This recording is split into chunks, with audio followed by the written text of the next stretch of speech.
Bienvenue dans mon dîner en moins de 15 minutes. Le principe, vous posez votre tablette, ordinateur, mobile sur le plan de travail et on cuisine ensemble un plat rapide et bon pour le soir en moins de 15 minutes. Aujourd'hui, on va préparer des tomates farcies. Mais attention, pas n'importe quelle recette, la vraie, la bonne à l'ancienne. Tous les ingrédients sont là-dessous, donc maintenant, on y va. Pour commencer, on va préchauffer le four. Bon, il faut savoir que c'est pas forcément hyper important de le préchauffer tout de suite parce que maintenant les fours modernes, ils chauffent en quelques minutes. Maintenant, ce qu'on va faire, c'est qu'on va faire tremper le pain de mie dans le lait. Parce que l'ingrédient principal de la tomate farcie, c'est pas la viande, parce que sinon c'est immangeable et indigeste, c'est le pain. Alors, je prends du pain de mie. On va prendre 8 tranches de pain de mie. Ça fait ça.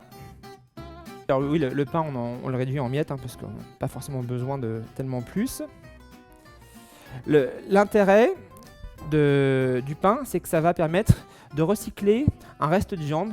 Bon, là en l'occurrence c'est de la viande neuve entre guillemets, mais en principe c'est fait pour recycler des restes de viande. Donc on prend le peu de viande qui reste, on le hache et on mélange ça avec du pain qui va permettre de donner un petit peu de substance et de mou à notre mélange. Voilà.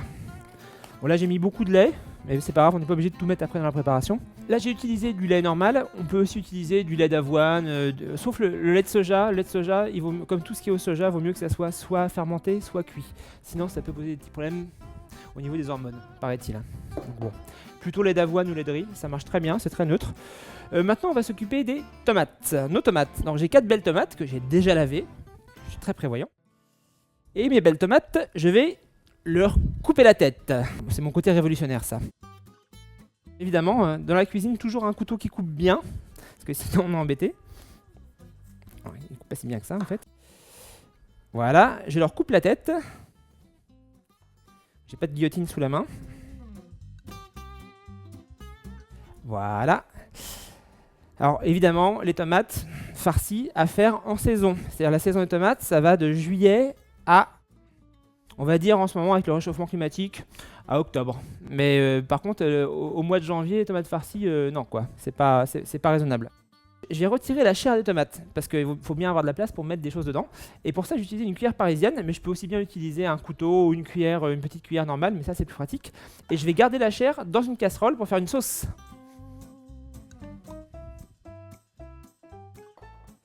Donc, j'enlève le trognon de ma tomate, qui va être un peu dur. La petite chair, la petite tomate. Alors évidemment, chose importante sur les tomates, est-ce que vous saviez que 95% des variétés de tomates vendues dans le commerce en France étaient des variétés hybrides, c'est-à-dire des variétés qui ont été manipulées génétiquement pour bien tenir le transport et garder une belle apparence.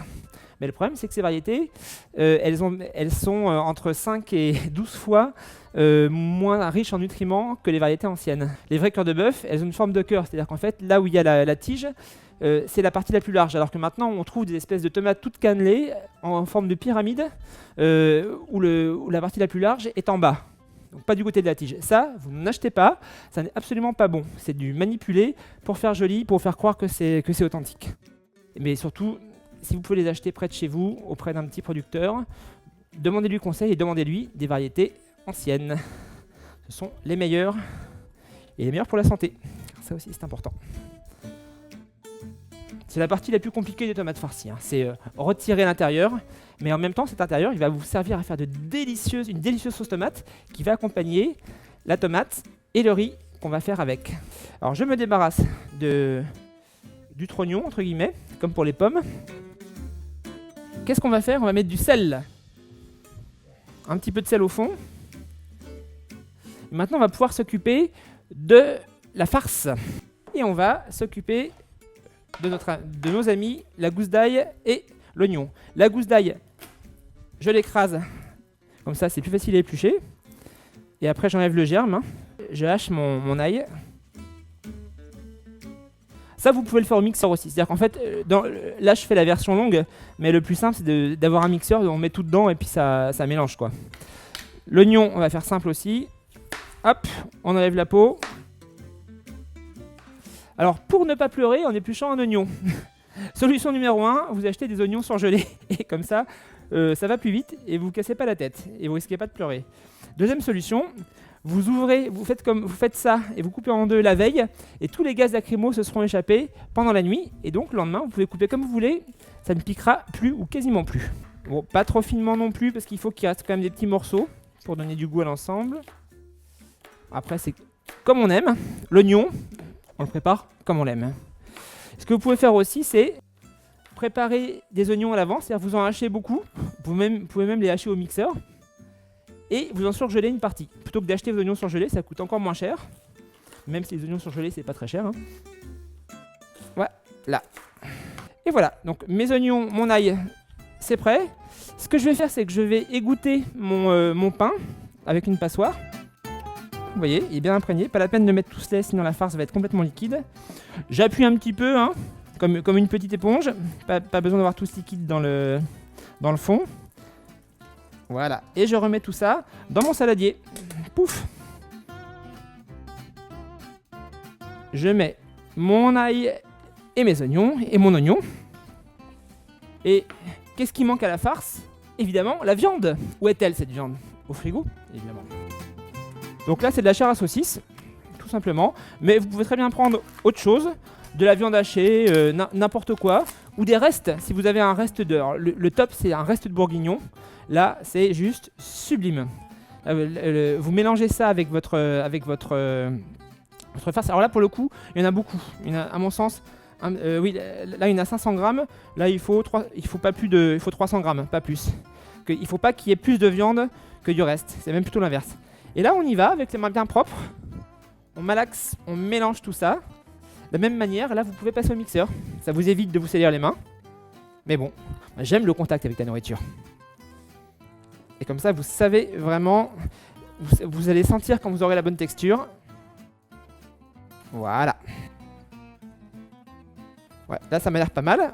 Alors, la dernière chose qui reste à faire avant de remplir nos tomates, c'est de mettre du sel et des petites herbes de Provence. Alors, il y a des gens du sud-ouest qui nous ont dit qu'eux mettaient du cognac dedans, voire de l'armagnac. Bon, je dis, pourquoi pas? Après, j'ai jamais essayé, donc c'est pareil. Bon, de toute façon, là, c'est une recette de base. Après, chacun fait comme il aime. Je n'ai pas de préjugés ni d'a priori en la matière. À vous de tester. Alors déjà, on vide le reste de notre eau, les tomates, dans la sauce, dans ce qui va devenir la sauce. Voilà. L'eau dégorgée grâce au sel. Et maintenant, on farcit nos tomates. C'est le moment tant attendu, où la chair et la tomate se rejoignent pour une union qui va ravir nos papilles. Donc le but, c'est d'avoir une farce qui soit très équilibrée entre la viande, les aromates et le pain ramolli, et surtout de ne pas trop mettre de viande, sinon vous aurez une espèce de bloc compact qui en plus sera complètement indigeste, parce que à l'intérieur, ça peut très bien avoir mal cuit. Donc, bon, alors là j'ai un peu de rab, donc dans ces cas-là, on peut farcir des tomates cerises. Non, je rigole, c'est un peu compliqué. C'est un peu comme farcir des grains de riz. Ça prend du temps et je garantis pas le résultat. Mais là, on va tout faire tenir, tout va bien. Voilà. Et maintenant, qu'est-ce qu'on fait? On remet des petits chapeaux. Alors pour ça, certains rajoutent du fromage. Donc on peut très bien rajouter du fromage dessus, mais dans la vraie recette, il n'y a pas de fromage dessus. Mais après, chacun fait comme il aime. La cuisine, c'est ça, c'est de la composition. Maintenant, je vais prendre un plat et mettre tout ça au four, tout simplement. Je vais garnir mon plat. Hop. Voilà, j'ai calculé mon coût pour avoir un plat où ça tombe pile poil. Et je mets ça au four pendant 20-25 minutes, le temps de prendre l'apéro.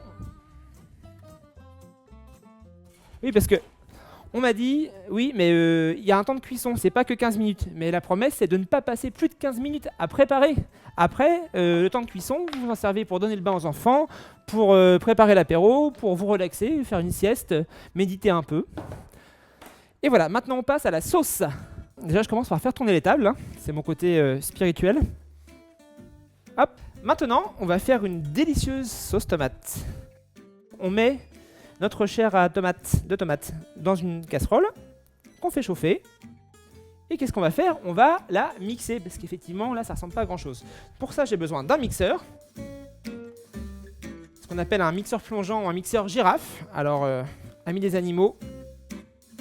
Et là, j'utilise ce que j'adore sur ce plan de travail, c'est hop, je branche ma girafe. Et c'est parti. Ça mousse. On va chercher les gros morceaux. Ça mousse un peu, hein. Et pour ceux qui préfèrent les milkshakes, on peut aussi en faire un comme ça. Bon, par contre, il faut assaisonner un peu. Donc moi, ce que je rajoute un peu de sel. Pour un trop d'en faut, mais quand même un peu.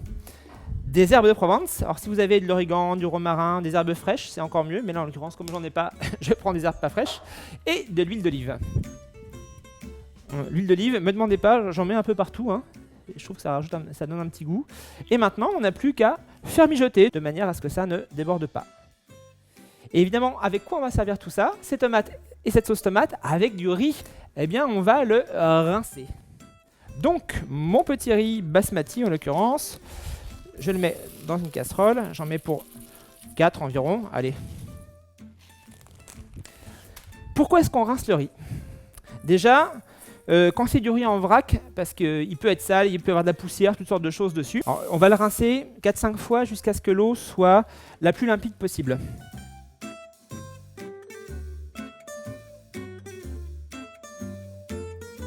Autre raison, même avec du riz en sachet industriel bien propre et tout, c'est pour enlever l'amidon. Parce que sinon, si vous n'enlevez pas l'amidon, ça ressemble à de la pâtée pour chien. Et c'est pas très présentable. Donc, comme ça, en le rinçant, en enlevant l'amidon, on va avoir des grains qui se défont bien, qui se délient bien. Et ça, c'est quand même plus joli. Parce que la vue, c'est important aussi. Le visuel, la présentation, c'est aussi important. Alors, le riz, c'est pas des pâtes, donc c'est pas la peine d'attendre que l'eau boue et verser le riz après. Le riz, c'est directement dans l'eau, démarrage à froid, un peu de sel, voire un peu de curcuma ou des épices, et on fait cuire pendant une vingtaine de minutes. Bon, maintenant, tout est cuit, c'est parfait. On va sortir les tomates du four. Donc déjà, petit rappel, en ce qui concerne la sauce tomate, si jamais vous faites cette recette hors saison, déjà c'est pas bien, parce qu'il ne faut pas faire des recettes hors saison, mais pour la sauce tomate, rajoutez un petit peu de sucre dedans. Ou pour nos amis diabétiques, un petit peu de sirop d'érable ou de sirop de riz, c'est-à-dire des hydrates de carbone qui vont mettre un peu plus de temps à provoquer de la glycémie dans le sang. Je me prends un coup de chaud en sortant. Oh là là! Elles sont belles, mes tomates, elles sont belles! Magnifique! Bon, on va peut-être mettre un petit support dessous. Voilà. On va présenter notre belle assiette. Alors, on va commencer par sortir une belle tomate. Ensuite, le riz. Alors, pour présenter le riz, moi, j'aime bien en faire des petits dômes. Donc pour ça, je mets du riz. Et je tasse, et je tasse, et je tasse. Hop. Et voilà, j'ai mon petit dôme de riz. C'est pas beau ça? Dernier détail. Ma sauce tomate, je la verse dans un petit ramequin comme ça. Il y a des gens qui préfèrent sur la tomate, sur le riz, à côté. Donc là, je vais pouvoir... Voilà, j'ai ma trilogie. C'est un peu une tête d'alien si on veut, mais c'est surtout assez joli. C'est tout simple, mais c'est pour mettre un peu de couleur dans tout ça. Et voilà notre magnifique tomate farcie. Bon, c'est pas tout ça, mais moi j'ai faim. Donc je vais aller la déguster. J'allais oublier. Vous savez qu'en ce moment, vous pouvez voter pour la recette du prochain tournage et peut-être gagner, via un tirage au sort, un magnifique appareil électroménager Beko. Pour ça, cliquez ici. Bon appétit, ciao ciao!